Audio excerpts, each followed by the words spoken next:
ጓደኛ ፍቅረኛው ፊት ሲቀራረጽብ ከበላ ቆየ ለዛ ነው። ምን ትቀራረጻለህ? እዚህ ራሱ ስንመጣ የታክሲ 5 ብር ጎል ሆነ አይደል እንዴ ሞላውልህ ስትለፈልፍ ላየህ እኮ የገዛ ካልሲ ቆርጦ ቲታኖስ የተወጋ መስልም አንተ የገንዳ ማግኔት ካልሲ ሲቀደድብህ አይደለም ሲሰበርብህ አይደል እንዴ የምጥለው ታውቃለህ ምን ያህል ዘናጭ እንደው አንተ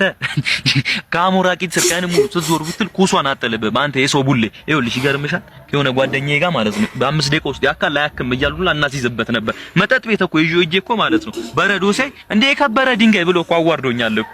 ይቀልዳል አይደል ቀልድ አይደል ይኸውልሽ እንዳይሰውድሽ ይሄ የአፍንጫ ታምቡር በጭራሽ እንዳይሸውድሽ ባለ 15 ብሩን ዳቦ ገዝቶ እኮ ማለት ነው ቁርሱን እንቡጡን ምሳውን ቅርፊቱን ራቱን ደግሞ ዳቦን የገዛበትን ጋዜጣ እኮ ነው የሚበለው ስራውን ራሱ አስቶሻል ሰዓሊ አይደለም ቀለም ቀቢ ነው ለዛ እኮ ነው እንደ ፒኮክ ሁሌ ሰውነቱ ላይ የቀለም ፍንጥርጣሪ ማታጭበት የምሩ ነው እንደሚያወራው ባለፈው ራሱ ስጦታ ነው ብሎ የሰጠሽ ጥፍር ቀለም ማለት ነው እህቱ ነች ተጠቅመ የጣለችውን ጥፍር ቀለም አንስቶ የግድግዳ ቀለም ሞልቶበት የሰጠሽ ለዛ ነው አስቀባው ቀለሙ ማይዝልኝ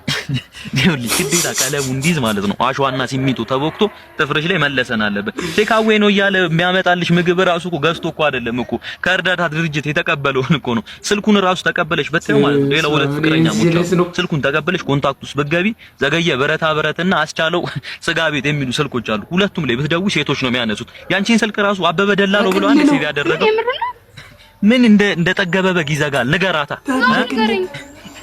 ተይው ለነገሩ ማለት የሱን ቤትና የወፍ ጎጆ የሚለያቸው ማለት ነው የሱ ቤት ኮምፐርሳቶ መሆኑ ነው ይኸውልሽ እሱን አግብተሽ እዛ ቤት ወልደሽ አይደለም እንቁላል ብትይ አይዋጣሽም ክንፍ የሌለው ኬቬሬዲ ልቀቀኝ አላስኩሽም ነበርኩ ይሄ ሁሉ ነገር ግን አስፈላጊ የታባቷ እቺ ቀፈርሻ ትዊስት ነው ደሚ